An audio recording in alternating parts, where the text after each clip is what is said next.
Assalamualaikum warahmatullahi wabarakatuh. Kawan, sebelum Anda memulai aktivitas hari, kita ikuti kajian syarat hikmah Dialog Fajar. Assalamualaikum warahmatullahi wabarakatuh. Alhamdulillah, selamat pagi kawan. Saya Fitriana Ayu kembali di program Dialog Fajar kerjasama Suara Surabaya Media dengan Pesantren Al-Quran Nurul Falah Surabaya. Kawan, kalau kita tahu ya, ada pagi, ada malam, ada siang, ada sore. Pokoknya intinya ada bergandengan gitu ya, ada berpasang-pasangan gitu. Ada yang baik, ada juga yang jahat. Nah, pagi ini kita akan diskusi bersama Ustadz Mim Saiful Hadi soal orang yang paling jahat. Siapakah dia?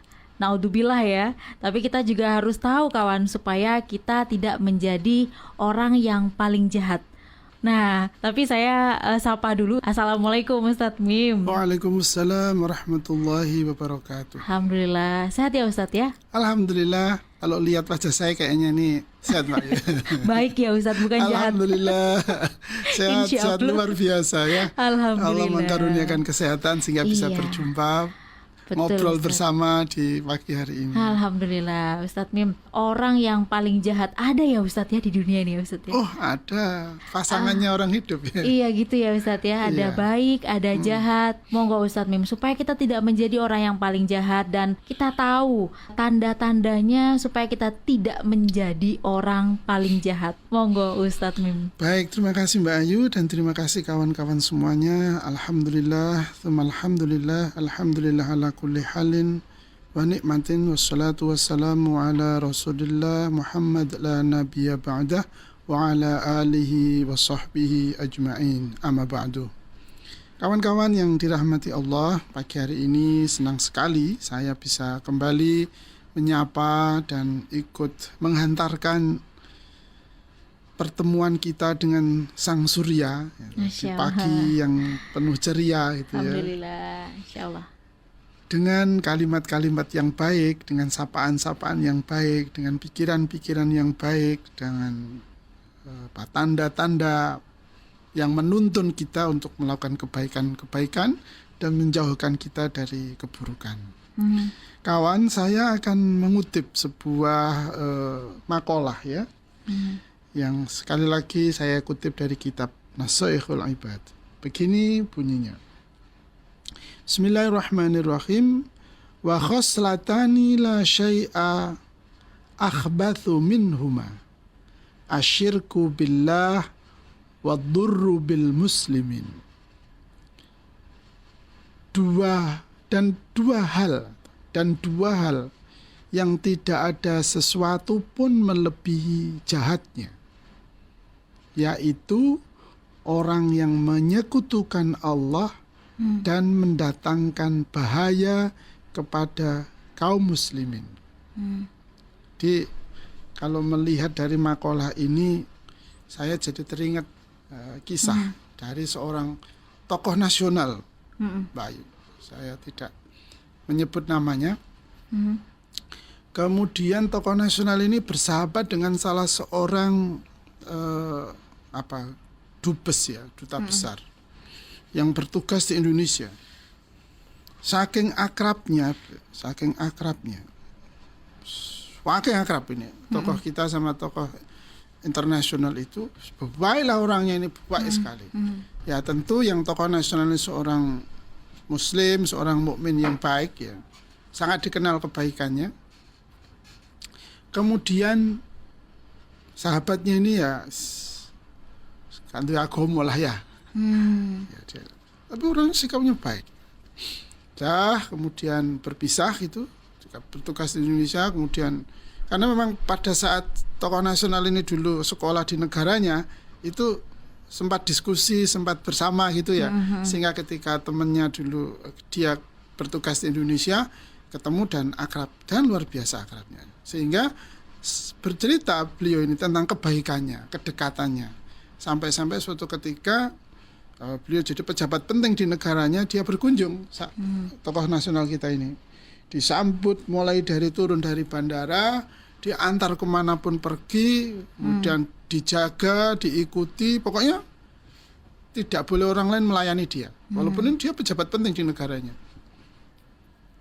Kemudian beberapa tahun ketika ada perang di Timur Tengah di sebuah negara itu, ternyata dialah arsitek pembunuhnya, Ya Allah. arsitek pembantainya, dan yang mengambil, yang menentukan ya dia itu.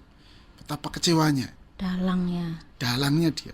Ya Allah. Tokoh nasionalis ini sangat kecewa dengan tokoh tersebut.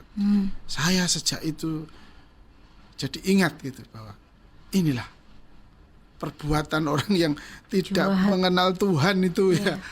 Aduh, sudah tak ketulungan, dia bilang. Jadi orang-orang yang menyekutukan Allah, orang-orang yang menyembah selain Allah, itu kalau sudah berbuat jahat, itu tidak ada ukurannya, tidak ada batasnya, tidak ada ujungnya. Sangat jahat, sangat jahat. Pokoknya jika orang itu mempertuhankan, menyembah kepada selain Allah, kemudian dia berbuat jahat, ketika dia berbuat jahat ya, maka perbuatan jahat itu bisa jadi bahkan, atau akan sangat mungkin tidak ada batasnya. Kenapa? Ya karena kalau sudah tidak menyembah Allah kan, dia tidak berpikir nanti dia akan bertanggung jawab di hadapan Allah. Tidak ingat atau tidak yakin akan ada yaumul hisab, hari penghitungan. Tidak tahu lagi, tidak yakin lagi dengan adanya surga dan neraka, tempat dia dibalaskan semua amalannya. Sehingga apa yang mengendalikan dia? Aturan bisa dikelabui. Apalagi pengawasan. Oh, pengawasan bisa ditutup-tutupi, bisa dimanipulasi, dan seterusnya. Sehingga orang-orang yang syirik, ketika dia berbuat jahat, maka level kejahatannya itu ya sama lah. Ya seperti kalau kita sudah pernah membaca sejarah-sejarah dalam atau berita-berita ya, dalam banyak hal, dalam banyak peristiwa, dalam banyak bangsa. Ketika dia sudah tidak menjadikan Allah sebagai Tuhannya, sebagai sesembahannya, sebagai tempat mula dan berpulangnya, maka level kejahatannya itu tidak akan ada batasnya. Sehingga nafsu-nafsu kebinatangan yang Allah sematkan dalam diri setiap manusia itu akan berubah menjadi kebengisan, kebiadaban, raja tega. Dan tidak bisa kita bayangkan orang kalau bisa jahat begitu. Nalar ya. Sudah tidak bisa kita terima dengan nalar kita. Perasaan kita apalagi. Ya. Mengapa begitu? Karena hilang imannya kepada Allah. Hilang keterikatannya menyembah kepada Allah. Hilang komitmennya bahwa Allah adalah Tuhannya. Yang pasti, sekali lagi yang pasti, akan bertanya dan meminta pertanggungjawaban atas apapun yang kita kerjakan. Jadi, kalau orang berbuat jahat tidak ingat sama Allah, ya kejahatannya tidak akan ada batasnya. Dan kalau kita lihat biasanya berita-berita yang sedang berkembang, lah ya salahe opo sih ono ibu-ibu gonceng anake wedok ditembak loh Mbak. Ini baru contoh kecil ya, dibandingkan dengan kebiadaban, kebengisan yang lain-lainnya yang kita nggak bisa ceritakan di forum ini. Apa salah ya? Terus oleh piro kan itu ya? Oleh piro sih? Dibayar piro? Sampai dia dengan teganya membunuh seorang ibu di dekat anak perempuannya, coba. Ya kan ini Mbak ya kan ya, itu yang penembakan ketika ibu yang menjemput anak perempuannya itu, apapun masalahnya lah. Mengapa begitu? Karena pelakunya dalam konteks tinjauan kita tidak ingat bahwa dia adalah hambanya Allah, Tuhannya adalah Allah yang pasti akan meminta pertanggungjawabannya. Maka menjadilah dia manusia yang paling jahat. Atau ini yang lebih jahat lagi, bagaimana mungkin orang itu tidak menyembah Allah? Loh, dia hidup, dia lahir, kemudian hidup, yang menanggung, yang menjaminkan Allah.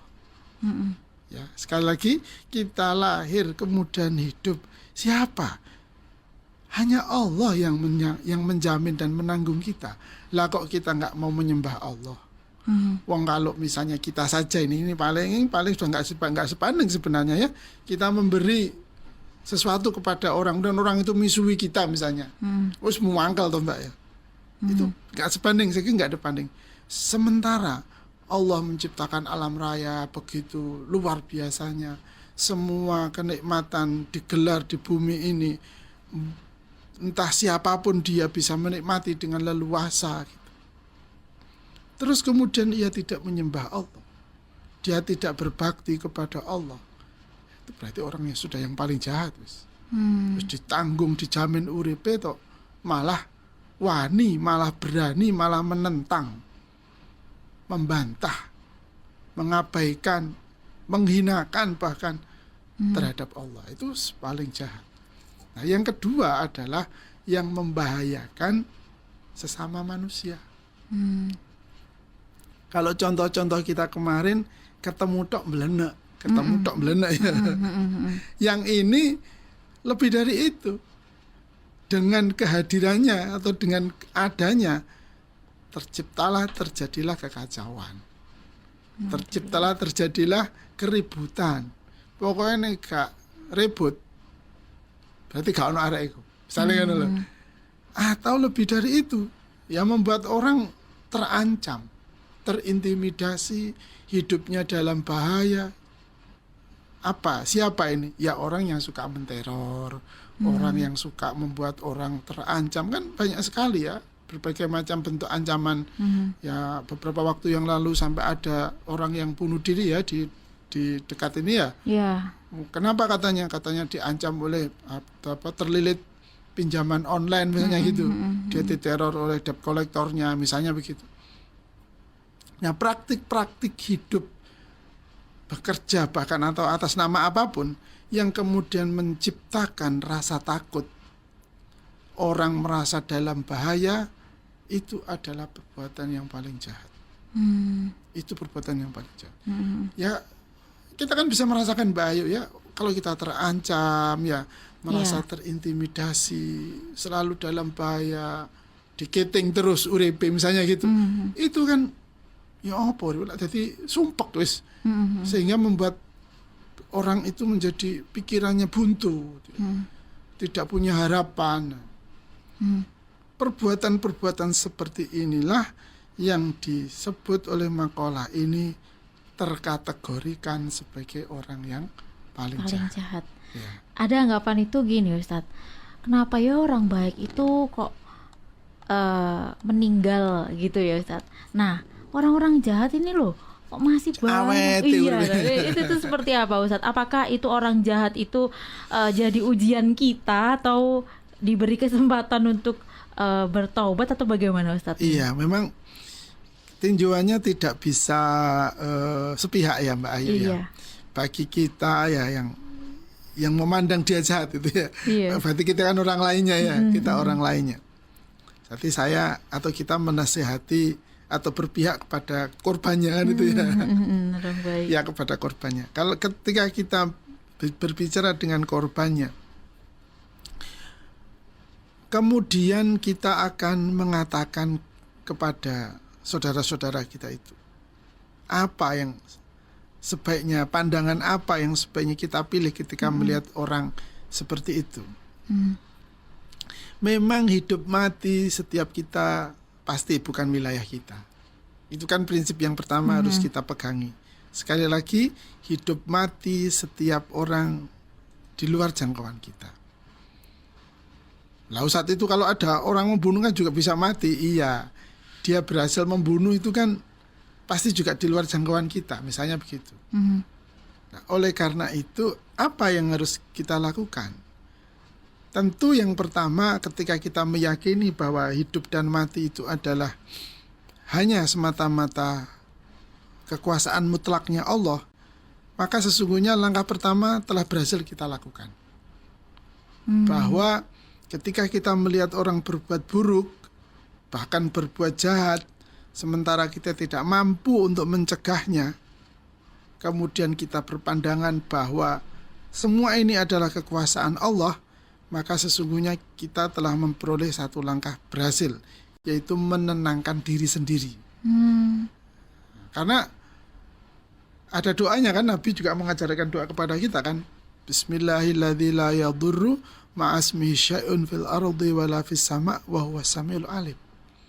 Bahwa sesungguhnya tidak ada yang bisa membahayakan hidup kita kecuali izinnya Allah. Membuat kita celaka, membuat kita untung, membahayakan kita, menjerumuskan kita. Tidak ada yang terjadi kecuali atas izinnya Allah. Nah, ketika sampai pada titik itu, maka akan timbul nanti keberanian kita untuk melangkah atau mengambil langkah dalam usaha menyelesaikan apa yang menjadi persoalan hidup kita, tanpa terbebani. Ini sikap yang akan muncul, tanpa terbebani oleh bayang-bayang rasa takut yang dibawa oleh orang itu tadi. Ya, orang jahat. Itu ya. Ya, kenapa? Kita punya Allah. Kita punya Allah. Sehingga kalau dia mau mencelakakan kita, Allah akan melindungi kita. Sehingga kita tidak punya keraguan sedikit pun atau menjadi punya keyakinan ya untuk mengambil suatu langkah, satu jalan atau usaha untuk menyelesaikan masalah yang sedang kita hadapi. Karena rasa takut kepada sesama manusia itu sebuah penghalang yang berat bagi kita untuk mengambil suatu langkah, mengambil saja loh ya, apalagi nanti lancar, sukses ya, itu langkah berikutnya. Mengambil sih sudah tidak berani kita karena sudah dibayang-bayangi oleh rasa takut yang sengaja ditimbulkan oleh orang yang jahat tadi itu.